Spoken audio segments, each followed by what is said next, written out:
बड़ा दिन है, दिल्ली सरकार के लिए बड़ा दिन है, आम आदमी पार्टी के लिए बड़ा दिन है, राघव चड्ढा के लिए बड़ा दिन। 13 तारीख है। सबसे पहले आपको शुभकामनाएं। आप जिस औपचारिक रिश्ते में जा रहे हैं, लेकिन आज सुप्रीम कोर्ट का एक फैसला आया। राघव, आम आदमी पार्टी उसे कैसे देखती है? देखिए, आज का जो माननीय सुप्रीम कोर्ट का फैसला आया है वो ऐतिहासिक है, एक लैंडमार्क जजमेंट है। और इस जजमेंट ने आज मोहर लगा दी है कि दिल्ली को चुनी हुई सरकार चलाएगी। दिल्ली को कोई पैराशूट किया गया उपराज्यपाल या केंद्र सरकार नहीं चलाएगी। ये दिल्ली वालों की जीत है, लोकतंत्र की जीत है। और कहीं ना कहीं पिछले 8 साल से दिल्ली के अंदर जो ये लगातार लड़ाई चल रही थी और एक प्रकार से दिल्ली की चुनी हुई सरकार को कमजोर करने की कोशिशें बीजेपी द्वारा की जा रही थी, आज वो बीजेपी के मुंह पे करारा तमाचा है। और सही मायने में आज मैं कहूंगा कि लोकतंत्र की जीत हुई है और सुप्रीम कोर्ट को बहुत बहुत सलाम करते हैं कि उन्होंने लोकतंत्र की रक्षा करी। और अरविंद केजरीवाल जी जो हमारे नेता हैं, वो पिछले 8 साल से दिल्ली वालों के अधिकारों के लिए लगातार संघर्ष करते आए हैं। तो आपके लिए खुशी का दिन है? उनके लिए उनके संघर्ष की जीत है। तो यानी 13 तारीख को जो सेलिब्रेशन है वो और बड़ा होगा। आज आप इस सुप्रीम कोर्ट के जजमेंट को सेलिब्रेट करिए। ये बहुत बड़ा दिन है हमारे लिए। हम सब लोग 8 साल से इस दिन का इंतजार कर रहे थे। सरकार के लिए है, लेकिन राघव चड्ढा आजकल जब मिलते हैं तो उनसे पूछा जाता है, राजनीति बहुत हुई, परिणति का। आज भी मुझसे राजनीति पे सवाल करिए और मैं राजनीति पे जवाब दूंगा। मुझे आज भी याद आता है कि जब हमारी 2015 में प्रचंड बहुमत की सरकार बनी थी और सरकार बनी ही थी, तो उस समय केंद्र सरकार ने एक नोटिफिकेशन लाकर जितनी शक्तियां हमारे पास थी हमसे सारी छीन ली थी।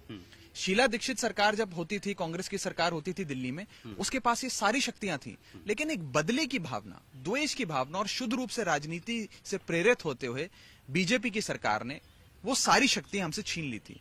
8 साल बीत गए इस जद्दोजहद में, लेकिन अंत में 8 साल बाद आज केजरीवाल साहब की, दिल्ली वालों की और देश के लोकतंत्र की जीत हुई है। और बीजेपी के नेता कह रहे हैं अब आपको बहाना नहीं मिलेगा किसी भी तरह का कि ये नहीं हमारे पास, वो नहीं, अब आपको काम करना पड़ेगा। आज बीजेपी वालों को मुझे लगता है कि आपके कैमरे पर भी नहीं आना चाहिए। आज उन्हें अपनी गलती का एहसास होना चाहिए, उन्हें पश्चाताप करना चाहिए कि 8 साल उन लोगों ने दिल्ली वालों के बर्बाद कर दिए। आप खुद सोचिए, अगर मोहल्ला क्लिनिक तेज रफ्तार पे बने, हम 1000, 1500, 2000 मोहल्ला क्लिनिक बनाना चाहते थे, आज अगर बन जाते तो दिल्ली वालों के लिए और दिल्ली के लोगों के लिए कितनी बेहतरी की बात होती। एक सवाल महाराष्ट्र पे भी जो हम तस्वीरें देख रहे हैं, जो अदालत का फैसला, हालांकि उद्धव ठाकरे की सरकार बहाल नहीं हो सकती, आपको भी लगता है उद्धव ठाकरे ने बहुत जल्दबाजी में इस्तीफा दे दिया था? देखिए, मैंने अभी उस जजमेंट की कॉपी नहीं पढ़ी है और आपको सच बताऊं तो जैसे ही दिल्ली का फैसला समाप्त हुआ और honourable chief justice of India ने दिल्ली का फैसला सुनाया, उसके बाद हम सब लड्डू बांटने लग गए, ढोल बजाने लग गए। मैं अभी माननीय मुख्यमंत्री अरविंद केजरीवाल जी से मिलकर आया, उनके निवास स्थान से निकल रहा हूं,